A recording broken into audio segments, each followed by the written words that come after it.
भारत पूरी दुनिया का सबसे बड़ा लोकतंत्र है। India is the world's largest democracy. ऐसा कहा जाता है कि भले ही भारत में बाकी सारी चीज़ें टाइम पर हो चाहे ना हो, लेकिन भारत में आज़ादी से लेकर के अब तक एक चीज़ है जो हमेशा से अपने निर्धारित समय पर होती हुई आई है। और वो क्या है? जी हाँ, आपने सही समझा, वो है भारत में elections. Hello everyone, I welcome you all to the YouTube channel understanding basics. इस वीडियो में हम क्या करने जा रहे हैं? इस वीडियो में हम अपना चैप्टर 3 इलेक्शन एंड रिप्रेजेंटेशन को समझने जा रहे हैं। तो इस चैप्टर में क्या दिया हुआ है? इस चैप्टर में हम पूरी एक अंडरस्टैंडिंग लेंगे कि भारत में इलेक्शंस किस तरीके से होते हैं, भारत में इलेक्शन की इम्पोर्टेंस क्या है।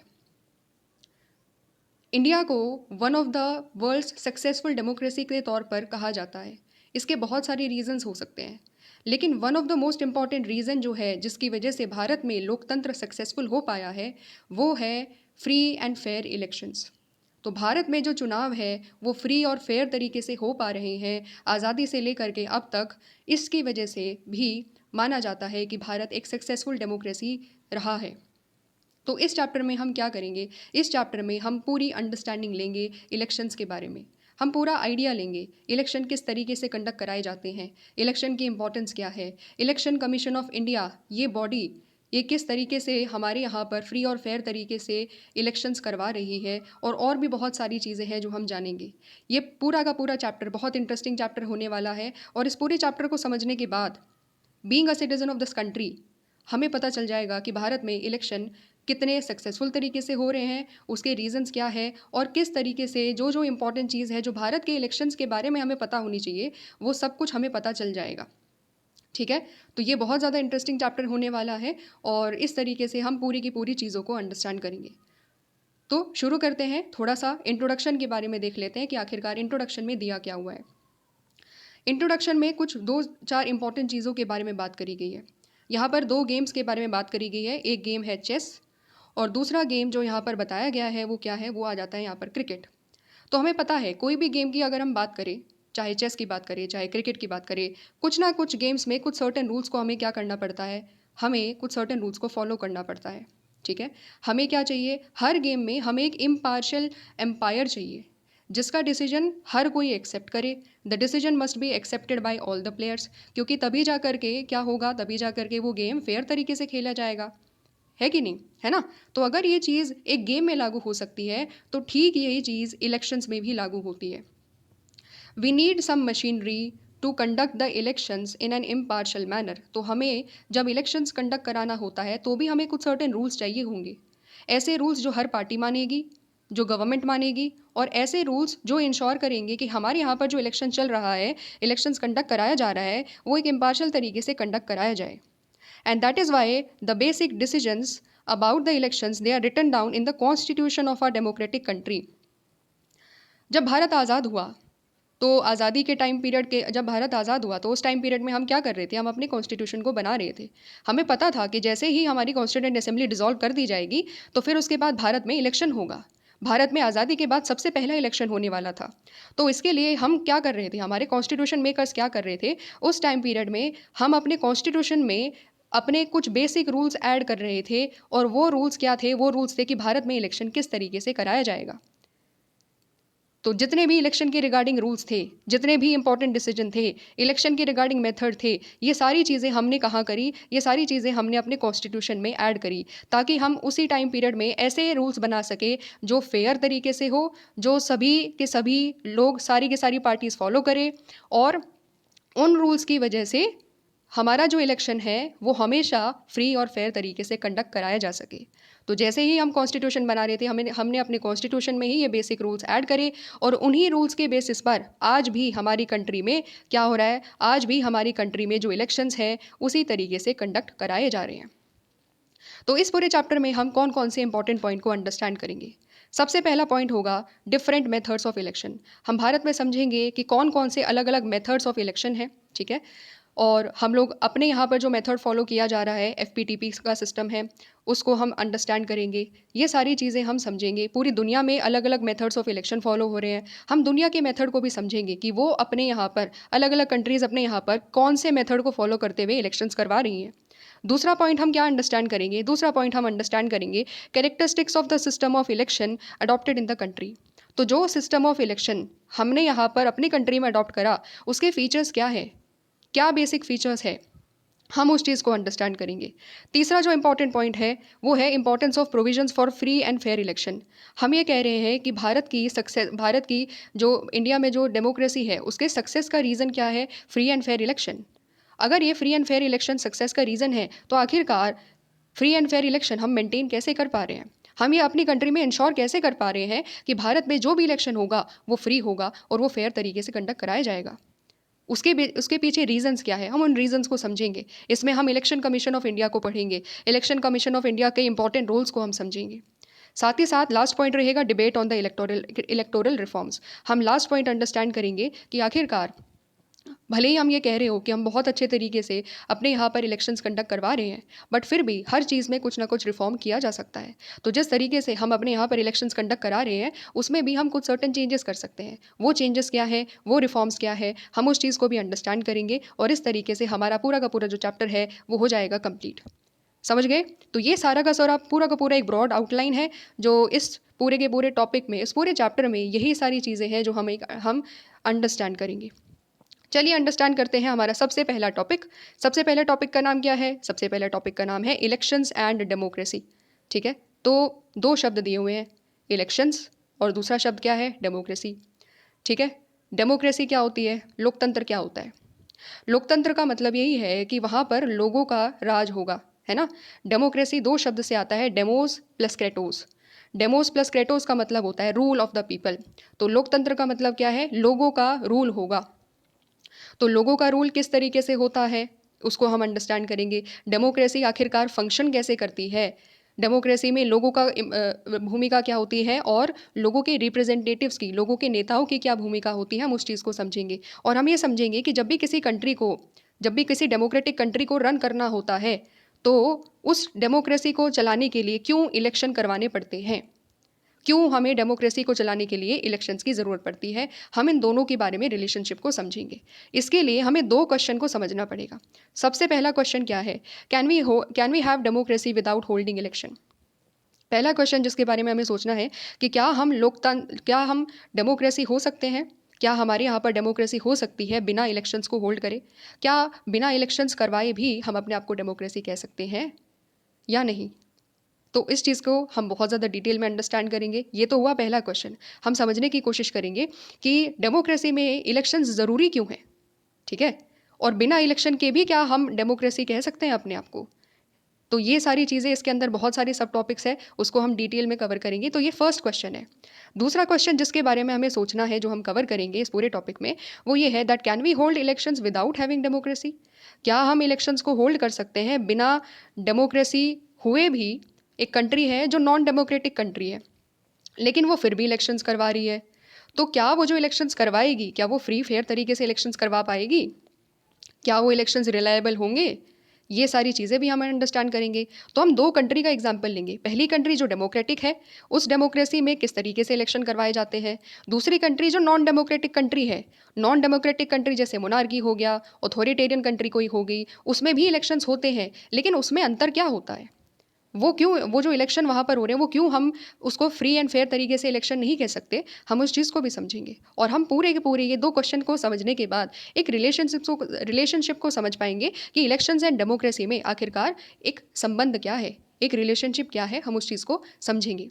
सबसे पहले हम फर्स्ट क्वेश्चन को डील करते हैं, can we have democracy without holding election. हम इस क्वेश्चन को अंडरस्टैंड करेंगे। तो यहाँ पर फर्स्ट क्वेश्चन को एड्रेस किया हुआ है। The first question remind us of the necessity of representation in a large democracy. देखो फर्स्ट क्वेश्चन यही कह रहा है ना कि क्या हम बिना इलेक्शंस को कंडक्ट करवाए भी, बिना इलेक्शंस रखे भी, क्या हम अपने आप को डेमोक्रेसी कह सकते हैं? तो इसका मतलब क्या हुआ? इसका मतलब ये है कि ये हमें बता रहा है कि नेसेसिटी ऑफ रिप्रेजेंटेशन क्या है किसी भी एक डेमोक्रेसी में। खुद सोचो, हमारे यहाँ पर हम कह रहे हैं कि लोकतंत्र है लेकिन लोगों को अलाउ नहीं किया जा रहा कि वो अपने रिप्रेजेंटेटिव्स को चूज़ कर सके। तो किस तरीके से लोकतंत्र कहेंगे भाई फिर? बताओ। हमें राइट ही नहीं है कि हम अपने लीडर्स को चूज़ कर रहे हैं और कोई और अपने आप पोजीशन पर बैठा है, अपनी कंट्री को चला रहा है, तो क्या ये डेमोक्रेसी कहलाएगी? नहीं कहलाएगी, क्योंकि डेमोक्रेसी का मतलब है कि लोग खुद अपने चॉइस के लीडर्स को चूज़ कर रहे हैं, उनको इलेक्ट कर रहे हैं, तभी तो वो डेमोक्रेसी हुई ना। तो हम यहाँ पर उसी चीज़ को अंडरस्टैंड करेंगे कि डेमोक्रेसी की बात करते हैं जब भी हम डेमोक्रेसी की बात करते हैं तो उसमें हम क्या बात करेंगे, उसमें हम लोग बात करेंगे रिप्रेजेंटेटिव होने की, नेसेसिटी ऑफ हैविंग रिप्रेजेंटेशन, हम उसके बारे में समझेंगे। All citizens can not take direct part in making every decision. खुद सोचो, भारत में 140 करोड़ से ज़्यादा लोग रहते हैं, सारे के सारे लोग एक साथ आकर के क्या डिसीजन मेकिंग कर लेंगे? अगर हमारे यहाँ पर कोई लीडर नहीं है, सपोज कोई प्रधानमंत्री नहीं है, कोई चीफ मिनिस्टर नहीं है, 140 करोड़ लोग हैं, एक साथ आ रहे हैं और डिसाइड कर रहे हैं कि ये रूल ठीक है, ये रूल ठीक नहीं है, क्या इस तरीके से डिसीजन मेकिंग पॉसिबल हो सकती है? इतने बड़ी कंट्री में 140 करोड़ लोग, पॉसिबल हो पाएगी? बिल्कुल नहीं पॉसिबल हो सकती।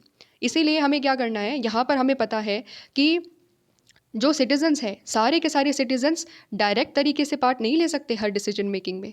Therefore representatives are elected by the people. इसीलिए हम क्या करते हैं, अपने बिहाफ पर एक रिप्रेजेंटेटिव को चूज़ करते हैं, उसको इलेक्ट करते हैं और उसको बोलते हैं कि देखो तुम हमारे बेसिस पर डिसीजन लेना। हम एमएलएस को इलेक्ट करते हैं, हम एमपीज़ को चूज़ करते हैं और उनको बोलते हैं कि तुम जा करके हमारे बिहाफ पर डिसीजन मेकिंग करना। This is how elections become important. इसीलिए इलेक्शंस क्या हो जाते हैं, इसीलिए इलेक्शंस इंपॉर्टेंट हो जाते हैं। Whenever we think of India as a democracy, our mind invariably turns to the last election. जब भी हम डेमोक्रेसी की बात करते हैं तो हमारा ध्यान कहाँ जाता है? हमारा ध्यान जाता है कि लास्ट टाइम पीरियड में, अभी रिसेंटली 2024 में हमारे यहाँ पर इलेक्शन हुए हैं, ठीक है? तो उस टाइम पीरियड में हमारा ध्यान चला जाता है, हम देखने लगते हैं कि अच्छा ठीक है, इतने लंबे टाइम पीरियड तक हमारी इलेक्शन चले और इस तरीके से लोगों ने वोट किया। अगर आपने वोट नहीं किया तो आपको पता होगा कि आपके माता पिता ने वोट किया है, तो आप थोड़ा सा जानकारी रख रहे होंगे किसी न किसी फॉर्म में कि उन्होंने किस तरीके से डिसाइड किया कि किस कैंडिडेट को वोट करना है, किस पार्टी को वोट करना है ना? तो यही सारी चीज़ें जब भी हम बात करते हैं डेमोक्रेसी की, तो हम क्या बात कर रहे हैं, डेमोक्रेसी में मतलब क्या है, डेमोक्रेसी में हमारे पास अधिकार है कि हम अपने रिप्रेजेंटेटिव्स को चूज़ करने जा रहे हैं। इसीलिए हम लोग क्या करते हैं, वोट करते हैं। और वोटिंग का ये जो पूरा पूरा प्रोसेस है, यही चीज़ क्या होती है, इलेक्शन होती है। ठीक है? तो जब भी हम डेमोक्रेसी को चलाने की बात करेंगे, इतने बड़ी कंट्री को चलाया कैसे जा सकता है, रिप्रेजेंटेटिव्स को चूज़ करते हुए हम चला रहे हैं। ठीक है? So elections have today become the most visible symbol of democratic process. जब भी हम इलेक्शन की बात करेंगे, जब भी हम डेमोक्रेसी की बात करेंगे, डेमोक्रेटिक प्रोसेस की बात करेंगे, तो उसका सिंबल क्या हो चुका है, उसका सिंबल हो चुका है इलेक्शंस। उसका सिंबल क्या हो चुका है, इलेक्शन। कि अगर हमारे यहाँ पर हम चाहते हैं हम हमारा डेमोक्रेटिक प्रोसेस बहुत सही तरीके से चले, तो हम क्या कराएंगे, हम फ्री और फेयर तरीके से क्या कराएंगे, इलेक्शंस को कंडक्ट कराएंगे। We often distinguish between direct and indirect democracy. अब दो चीज़ समझो, एक होती है डायरेक्ट डेमोक्रेसी और एक होती है इनडायरेक्ट डेमोक्रेसी।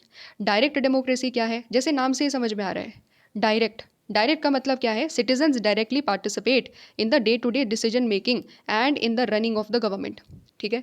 लोग डायरेक्टली पार्टिसिपेट कर रहे हैं, लोगों ने कोई रिप्रेजेंटेटिव चूज़ नहीं करा, जैसे हमारे यहाँ पर एमपीज़ और एमएलएज हम चूज़ कर रहे हैं, ऐसा नहीं है।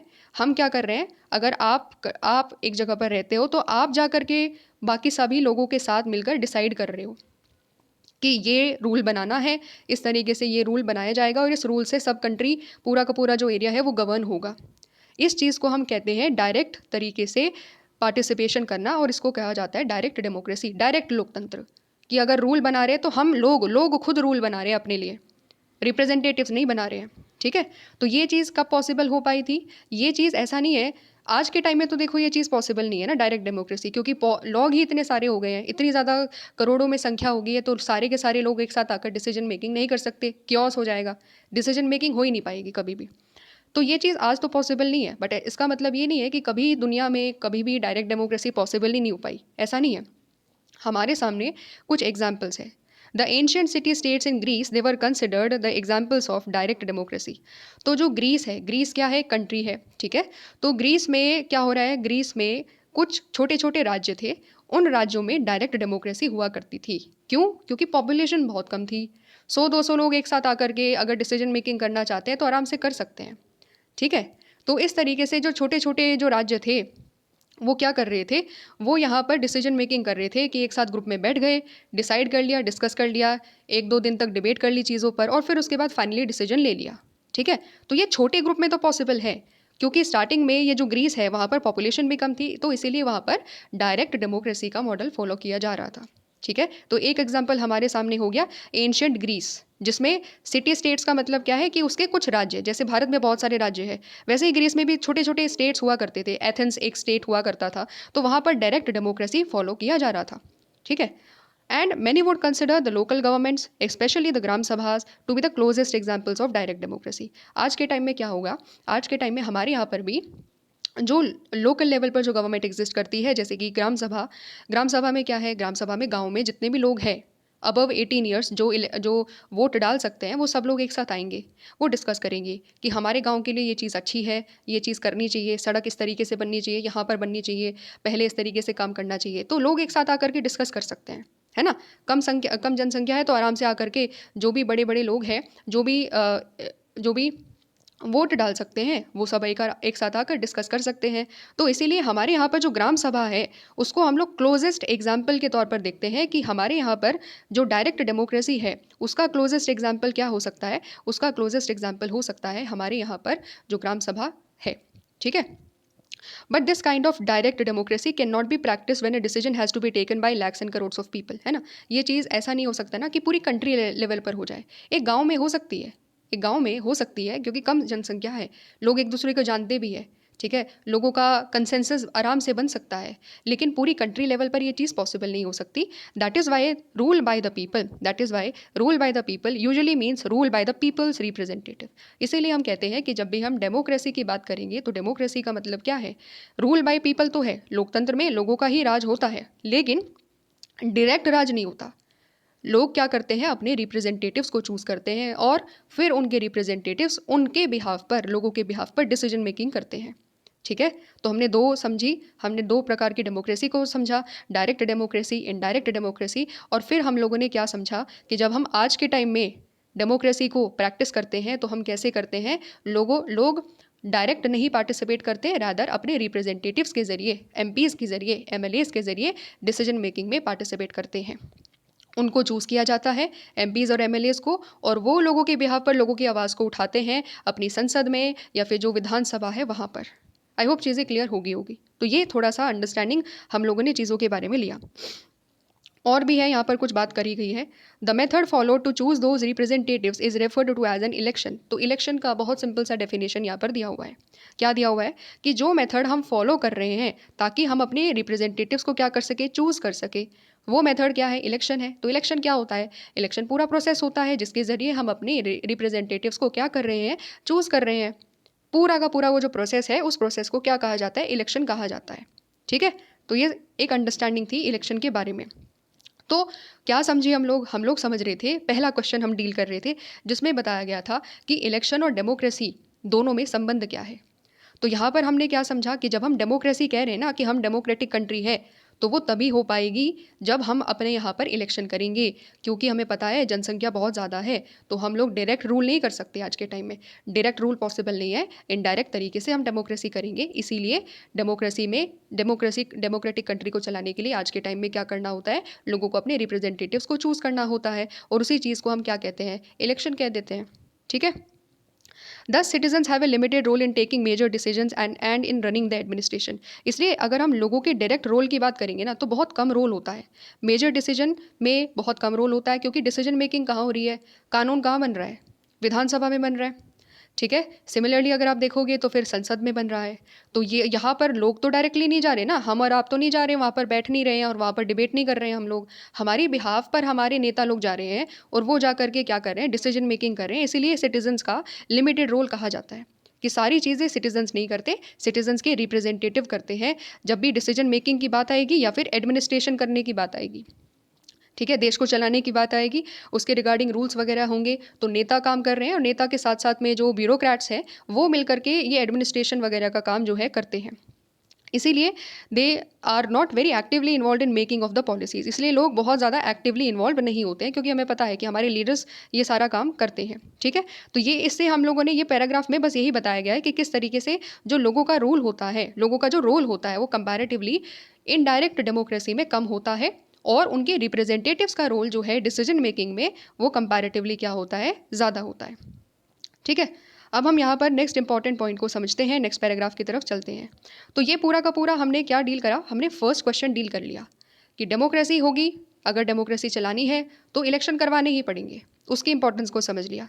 दूसरा क्वेश्चन की तरफ हम चलते हैं। दूसरा क्वेश्चन क्या था, दूसरा क्वेश्चन ये था कि क्या नॉन डेमोक्रेटिक कंट्री में भी इलेक्शन होती है, और अगर वहाँ पर इलेक्शन होती है तो किस तरीके से होती है, क्या वो फ्री एंड फेयर तरीके से होती है, जिस तरीके से डेमोक्रेटिक कंट्री में इलेक्शन करवाया जाता है क्या ठीक उसी तरीके से भी नॉन डेमोक्रेटिक कंट्री में इलेक्शन कंडक्ट करवाए जाते हैं। तो हम उस सेकंड क्वेश्चन की तरफ अब बढ़ते हैं। The second question remind us of the fact that not all elections are democratic. सारे इलेक्शन जो करवाए जाते हैं ना हर कंट्री में, जो भी इलेक्शन अगर हो रहा है तो इलेक्शन दो प्रकार का हो सकता है। पहला इलेक्शन होगा डेमोक्रेटिक, दूसरा इलेक्शन होगा नॉन डेमोक्रेटिक। ठीक है, तो जो ऐसी कंट्री है जो नॉन डेमोक्रेटिक कंट्री है वहाँ पर डेमोक्रेटिक इलेक्शन हो ही नहीं सकता। क्यों नहीं हो सकता, यही हम डिटेल में यहाँ पर समझेंगे। तो the second question remind us of the fact that not all elections are democratic. सारे इलेक्शन डेमोक्रेटिक नहीं होते, सारे इलेक्शन वैसे नहीं होते फ्री और फेयर तरीके से जैसे भारत में होते हैं।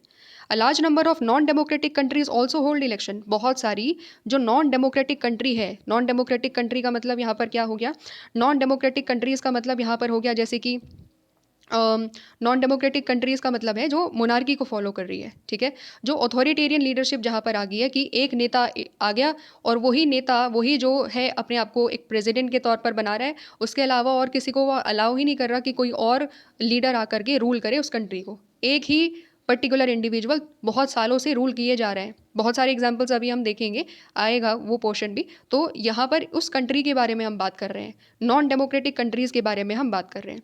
In fact non democratic rulers are very keen to present themselves as democratic. क्या हो रहा है कि बहुत सारे जो नॉन डेमोक्रेटिक लीडर्स होते हैं, रूलर्स होते हैं, वो अपने आप को दिखाना चाहते हैं पूरी दुनिया को कि देखो भाई हम तो लोकतांत्रिक है, हम क्या है, हम डेमोक्रेटिक रूलर है। हम ऐसा नहीं है कि हम मोनार्की चला रहे हैं या फिर हम एक डिक्टेटरशिप चला रहे हैं। नहीं, हमारे यहाँ पर भी इलेक्शन हो रहे हैं, क्योंकि इलेक्शन को क्या माना जाता है, इलेक्शन को एक सिंबल माना जाता है डेमोक्रेसी का। अभी हमने पढ़ा है ना, इलेक्शन को सिंबल माना जाता है डेमोक्रेसी का। तो वो लोग क्या करना चाहते हैं, पूरी दुनिया को दिखाना चाहते हैं कि देखो भाई अपनी कंट्री में भी इलेक्शन हो रहे हैं। ठीक है, लेकिन वो इलेक्शन फ्री और फेयर तरीके से नहीं होते हैं। वो इलेक्शन क्या होते हैं, नॉन डेमोक्रेटिक इलेक्शंस होते हैं। ठीक है, so they do so by holding elections in such a way that it does not threaten their rule. सीधी सी बात समझो, इलेक्शंस करवाएंगे, इलेक्शंस अपने वहाँ पर करवाएंगे। जैसे कि अब यहाँ पर हम चलते हैं एग्जाम्पल्स की तरफ। एक और चीज़ है, एक और लाइन रीड करते हैं तो और ज़्यादा क्लियर हो जाएगी। Can you think of some of the examples of such non democratic election. अभी हम इसी एग्जाम्पल को पढ़ेंगे और इन दोनों लाइन का मीनिंग समझेंगे।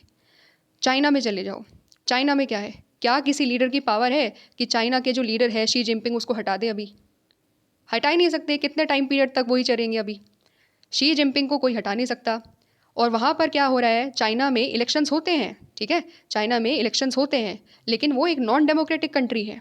तो चाइना में क्या हो रहा है, चाइना में एक ही पार्टी का रूल रहेगा और वो है चाइना की कम्युनिस्ट पार्टी का, कम्युनिस्ट पार्टी ऑफ चाइना का। तो कोई और पार्टी आ ही नहीं सकती, उसको हटा ही नहीं सकती।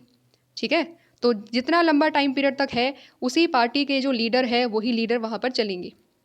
भले ही चाइना में इलेक्शन हो, सब कुछ होगा, लेकिन लीडरशिप चेंज नहीं होगी। ठीक है, समझ पा रहे हो। तो ये हो गया एक एग्जाम्पल चाइना का। हमारे यहाँ पर क्या है, हमारे यहाँ पर अगर लोगों को लगेगा, इंडिया में अगर लोगों को लगेगा कि बीजेपी अच्छा नहीं कर रही तो बीजेपी को चेंज कर देंगे, कांग्रेस को ले आएंगे। कांग्रेस अच्छा नहीं कर रही है तो कोई और पार्टी अगर उनको अच्छी लगेगी तो और पार्टी लेकर आ जाएंगे। हमारे यहाँ पर ऑप्शंस है ना, लोग एक्सरसाइज कर सकते हैं, आराम से चेंज कर सकते हैं। चाइना में ये चीज़ नहीं कर सकते, चाइना में वही पार्टी रहेगी। अब कंपैरिजन करो कि कौन सी पार्टी, कौन सी इलेक्शन डेमोक्रेटिक है और कौन से इलेक्शंस डेमोक्रेटिक नहीं है। तो चाइना में जो इलेक्शन हो रहे हैं वो नॉन डेमोक्रेटिक है, क्योंकि लोग चेंज ही नहीं कर सकते। नाम मात्र के लिए, just for the purpose of name सेक, वो दुनिया को दिखाना चाहते हैं कि देखो हमारे यहाँ पर भी जो है इलेक्शंस हम करवा रहे हैं। उस दुनिया को केवल इस तरीके से दिखाना चाहते हैं, लेकिन है क्या, है क्या, यही है कि वहाँ पर वही लीडरशिप रहेगी। चाइना में जो कम्युनिस्ट पार्टी है उसी का ही रूल चलेगा। नॉर्थ कोरिया की तरफ आ जाओ, नॉर्थ कोरिया में भी इलेक्शंस होते हैं, लेकिन क्या वहाँ पर जो किंग जोंग है उसको हटा करके कोई और लीडर बन सकता है? अभी नहीं बन सकता, नहीं बन सकता, कोई नया लीडर नहीं आ सकता। समझ पा रहे हो। तो ये डिफरेंस होता है डेमोक्रेसी में और नॉन डेमोक्रेटिक कंट्रीज़ में, कि वो अपने यहाँ पर इलेक्शन ज़रूर करवाएंगे, लेकिन हमने एक लाइन यहाँ पर पढ़ी थी that they hold elections in such a way that it does not threaten their rule. वो अपने रूल को नहीं खोना चाहते, वो केवल नाम मात्र के लिए इलेक्शंस को कंडक्ट करा रहे हैं। रशिया का एग्जाम्पल ले लो, रशिया में क्या है, इलेक्शंस करवाओ तुम, लेकिन किसी की हिम्मत है पुतिन को हटा देगा। पुतिन के अलावा कोई लीडरशिप में आ सकता है अभी फ़िलहाल के लिए? नहीं आ सकता।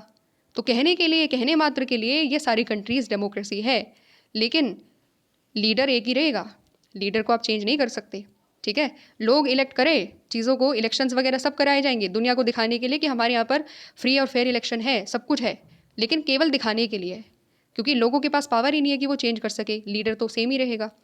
समझ पा रहे हो? तो इससे हमने क्या समझा, दो प्रकार के इलेक्शन होते हैं। ज़रूरी नहीं कि जहाँ पर इलेक्शन हो रहा है वो इलेक्शन फ्री फेयर तरीके से हो, क्योंकि अगर इलेक्शन फ्री और फेयर तरीके से होता है इसका मतलब ये है कि लोगों को अधिकार है कि अगर वो चेंज करना चाहते हैं लीडर को तो चेंज कर सकते हैं। समझ रहे हो? तो इतने साल से वहाँ पर जो पावरफुल लोग हैं ना, जो रूलर्स हैं, उन्होंने अपनी पावर सत्ता जमाई हुई है। किंग किम जोंग ने क्या किया है, वही रूल करेगा, वो किसी और को आने ही नहीं देगा। पावर को इतना ज़्यादा कॉन्सेंट्रेट कर लिया उसने अपने हाथों में। सेम टू सेम पुतिन ने क्या किया है, पुतिन भी किसी और को आने ही नहीं देगा। फॉर्मली बस कहने के मात्र के लिए इलेक्शंस वगैरह सब निपटा के हो जाएंगी चीज़ें, लेकिन पावर उसी के हाथों में रहेगी। वो नहीं आने देगा अपनी लीडरशिप को किसी भी तरीके से, अपनी पावर को किसी और हाथों में नहीं जाने देगा।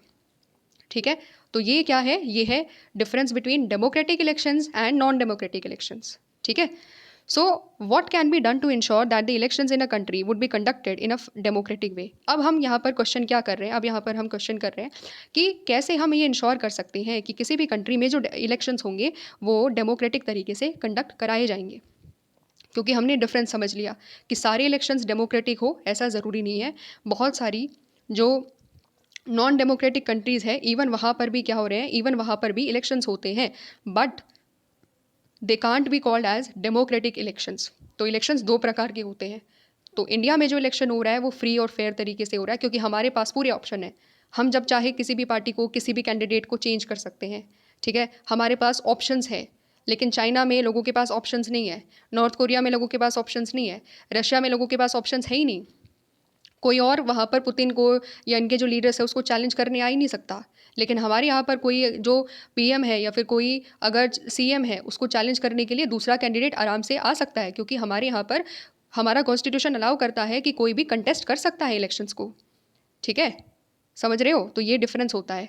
तो अब हम यहाँ पर समझ के आ रहे हैं कि किसी भी कंट्री में डेमोक्रेटिक तरीके से इलेक्शन हो ये कैसे इंश्योर किया जाएगा। तो भारत में ये चीज़ कैसे इंश्योर करी जा रही है, कॉन्स्टिट्यूशन के द्वारा। The constitution of a democratic country lays down some basic rules about election. तो हमारे यहाँ पर जो भारत का कॉन्स्टिट्यूशन है वो इस चीज़ को इंश्योर कर रहा है कि भारत में फ्री और फेयर तरीके से इलेक्शन होंगे, और वो भी कैसे, by laid down some basic rules about election. Bharat में इलेक्शंस के जो बेसिक रूल्स हैं वो कॉन्स्टिट्यूशन में हमने लिख दिए। स्टार्टिंग में इंट्रोडक्शन में हमने ये चीज़ पढ़ी कि जब हमें पता था कि फर्स्ट इलेक्शन होंगे, तुरंत जैसे ही कॉन्स्टिट्यूंट असेंबली खत्म होगी, डिसॉल्व होगी, उसके बाद फर्स्ट इलेक्शन करवाए जाएंगे भारत में। तो हमने क्या किया था, हमने जब कॉन्स्टिट्यूशन हम बना रहे थे उसी टाइम पीरियड में कॉन्स्टिट्यूशन में हमने अपने बेसिक रूल्स को ऐड कर दिया, बेसिक फ्रेमवर्क दे दिया कि ये बॉडी इलेक्शन करवाएगी, इस तरीके से इलेक्शन होंगे, ये सारी चीज़ें होंगी। ठीक है, तो ये सारी चीज़ें हमारे कॉन्स्टिट्यूशन ही हमें प्रोवाइड कर रहा है, बेसिक रूल्स हमें उसके बारे में प्रोवाइड कर रहा है, ताकि हमारे यहाँ पर जो इलेक्शन हो वो फ्री और फेयर तरीके से हो। The details are usually left to be worked out by the laws passed by the legislature. तो जो भी छोटी मोटी डिटेल्स बच जाती है, कुछ कुछ रूल्स वगैरह ऐड करने होते हैं, तो वो रूल्स कौन ऐड करता है, समय समय पर लेजिस्लेचर्स ऐड कर देते हैं कि कितने कौन सी एज के लोग जो है वो वोट करेंगे। ठीक है, और कितना एक्सपेंडिचर किया जा सकता है इलेक्शन कैंपेनिंग के दौरान, ये सारे छोटे मोटे डिटेल्स होते हैं। ये डिटेल्स कौन बनाएगा, लेजिस्लेचर्स बनाएगा। Okay, so these basic rules are usually about, ये जो बेसिक रूल्स है जो लेजिस्लेचर्स बनाता है वो क्या है, सबसे पहला, who is eligible to vote. Voter कौन हो सकता है, कौन वोट कर सकता है, ये डिसाइड किया जाएगा। जैसे कि पहले होता था कि 21 ईयर्स वाले जो व्यक्ति है, जिसकी एज 21 होगी, वही जा करके वोट करेगा। बट गवर्नमेंट ने क्या करा, गवर्नमेंट ने इस रूल को चेंज किया, और फिर उसके बाद यहाँ पर डिसाइड किया गया कि 18 ईयर्स जैसे ही आप हो जाते हो उसके बाद आप वोट कर सकते हो। तो वोट की जो एज थी वो क्या कर दी गई, 21 से 18 ईयर्स कर दी गई थी। सेकेंड है, who is eligible to contest, कौन कंटेस्ट कर सकता है इलेक्शन। ठीक है, कौन चुनाव में लड़ सकता है, कौन चुनाव लड़ सकता है, कौन खड़ा हो सकता है चुनाव में, तो ये चीज़ भी डिसाइड करी जाती है। ठीक है, कुछ क्राइटेरियाज लेट डाउन करे जाते हैं कि आपका कोई क्रिमिनल बैकग्राउंड नहीं होना चाहिए, आपका जो है और जो भी और अदर इंपॉर्टेंट डिटेल्स होती है वो सारी चीज़ें यहाँ पर एक तरीके से रखी जाती है, इसके अंदर लिखी जाती है। थर्ड इंपॉर्टेंट क्वेश्चन आता है, who is to supervise the election.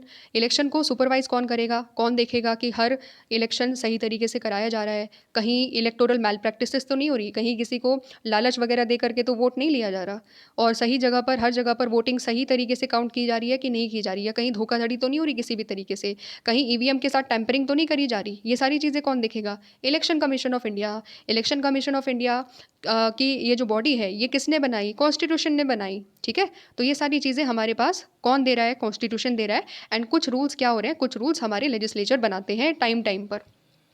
How do the voters choose their representative, तो वोटिंग का तरीका क्या होगा, ठीक है। और क्या है, how are the votes to be counted and representatives elected, vote को काउंट कैसे किया जाएगा, कौन सा तरीका होगा, कौन सा मेथड होगा इलेक्शन का, एफपीटीपी होगा या फिर प्रोपोर्शनल रिप्रेजेंटेशन सिस्टम होगा। तो ये सारी चीज़ें भी हमारे कॉन्स्टिट्यूशन में क्या करी गई, हमारे कॉन्स्टिट्यूशन में ऐड करी गई, और साथ ही साथ में हमारे यहाँ पर जो लेजिस्लेचर है उसने डिटरमाइन करी, संसद ने डिटरमाइन करी।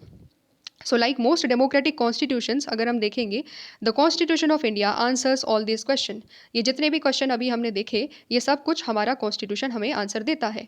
As you can see the first 3 question are about ensuring that the elections are free and fair and this can be called as democratic. तो अगर आप देखोगे तो जो हमारे यहाँ पर जो फर्स्ट 3 क्वेश्चन है, फर्स्ट 3 क्वेश्चन कौन कौन से हैं, फर्स्ट 3 क्वेश्चन आते हैं जैसे कि ये देखो, फर्स्ट 3 क्वेश्चन में अगर आप देखोगे तो हमारा फर्स्ट 3 क्वेश्चन है, who is eligible to vote, who is eligible to contest and who is to supervise. ये तीनों चीज़ें क्या बता रही है, ये तीनों चीज़ें बता रही है कि कैसे हमारे यहाँ पर ये तीनों चीज़ें इंपॉर्टेंट है ताकि हमारे यहाँ पर फ्री और फेयर तरीके से इंश्योर किया जा सके, फ्री और फेयर तरीके से इलेक्शंस को कंडक्ट कराया जा सके। ये तीनों चीज़ें उस इसलिए इंपॉर्टेंट है, ठीक है। अब यहाँ पर जो नेक्स्ट इंपॉर्टेंट चीज़ आ जाती है, तो यहाँ पर जो नेक्स्ट इंपॉर्टेंट चीज़ आ जाती है वो क्या आ जाती है, that the last 2 questions they are also about ensuring a fair representation. तो लास्ट के जो 2 क्वेश्चन हमारे सामने बच जाते हैं, लास्ट के 2 क्वेश्चन कौन से हैं, लास्ट के 2 क्वेश्चन है ये वाले, how do the voters choose their representatives and how are the votes to be counted and representatives elected. ये 2 क्वेश्चन क्या करते हैं, ये 2 क्वेश्चन हमें बताते हैं कि कैसे हम फेयर रिप्रेजेंटेशन इंश्योर करेंगे, कैसे हम जो है हर किसी को फेयर रिप्रेजेंटेशन देंगे, हमारा तरीका क्या होगा, हम काउंटिंग किस तरीके से करेंगे ताकि सही रिप्रेजेंटेटिव चूज़ होकर के आए, हर कम्युनिटी का रिप्रेजेंटेटिव चूज़ होकर के आए। ऐसा ना हो कि केवल मेजॉरिटी ही अपने रिप्रेजेंटेटिव को चूज़ कर रही है और जो माइनॉरिटी है, be it caste, be it religious wise या फिर शेड्यूल कास्ट या शेड्यूल ट्राइब्स की अगर हम बात करें, ऐसा ना हो कि शेड्यूल कास्ट और शेड्यूल ट्राइब के लीडर्स आ ही नहीं पा रहे हैं, ठीक है। तो हमें यहाँ पर वो मेथड हम अंडरस्टैंड करेंगे जिसकी वजह से हम ये इंश्योर कर पाते हैं कि भारत में रहने वाले हर वर्ग, हर सेक्शन ऑफ सोसाइटी के लीडर्स, उनके रिप्रेजेंटेटिव्स हमारे यहाँ पर इलेक्ट होकर के आए। तो वो मेथड, जब हम पूरा मेथड अंडरस्टैंड करेंगे ना, नेक्स्ट टॉपिक हमारा वही है, एफपीटीपी है, जब हम उसको अंडरस्टैंड करेंगे तो हमें ये क्वेश्चंस भी क्लियर हो जाएंगे, ठीक है। तो ये हम लोगों ने पूरा का पूरा जो फर्स्ट टॉपिक है उसको अंडरस्टैंड किया और पूरे अच्छे तरीके से समझा। 2 प्रकार के क्वेश्चन हम लोगों ने डील करे कि 2 प्रकार के इलेक्शन होते हैं, डेमोक्रेटिक, नॉन डेमोक्रेटिक। ज़रूरी नहीं कि जहाँ जहाँ पर इलेक्शन हो रहा है वो हर इलेक्शन डेमोक्रेटिक हो, बहुत सारी नॉन डेमोक्रेटिक कंट्रीज़ में जो इलेक्शन हो रहे हैं वो नॉन डेमोक्रेटिक हो रहे हैं क्योंकि वहाँ पर उन लीडर्स को चैलेंज करने वाली कोई पार्टी नहीं है या फिर कोई लीडर नहीं है, इसलिए वही लीडर्स वहाँ पर कंटिन्यू करने जा रहे हैं। बट इंडिया में ऐसा नहीं है। इंडिया में जब गवर्नमेंट को चाहिए, जब लोगों को लगता है कि गवर्नमेंट को चेंज करना है तो गवर्नमेंट चेंज करी जा सकती है, लीडरशिप को चेंज किया जा सकता है, हमारे पास पूरी पावर है क्योंकि हमारे यहाँ पर फेयर कंपटीशन है। बहुत सारी पार्टीज़ है, जो बेस्ट पार्टी लगेगी लोगों को उसको लोग लेकर के आएंगे। और इस तरीके से हमने पूरा का पूरा एक अंडरस्टैंडिंग करी, कॉन्स्टिट्यूशन किस तरीके से बेसिक फ्रेमवर्क बताता है कि कौन इलेक्ट होकर के आएगा, कौन इलेक्ट करेगा, कौन वोट करेगा, किस तरीके से वोट करे जाएंगे, क्या मेथड होगा, ये सारी चीज़ें कॉन्स्टिट्यूशन बताता है, ठीक है। तो हमने पूरी एक ब्रीफ अंडरस्टैंडिंग कर ली, the relationship between elections and democracy, इस तरीके से हमने समझ लिया। और नेक्स्ट टॉपिक में हम और ज़्यादा डिटेल में अंडरस्टैंड करेंगे भारत के इलेक्टोरल सिस्टम के बारे में, ठीक है। आई होप आपको एक अंडरस्टैंडिंग मिली होगी और चीज़ें सिस्टमैटिक तरीके से समझ में आई होगी। मिलते हैं हम लोग नेक्स्ट वीडियो में जहाँ पर हम नेक्स्ट टॉपिक को कवर करेंगे। Thanks for watching.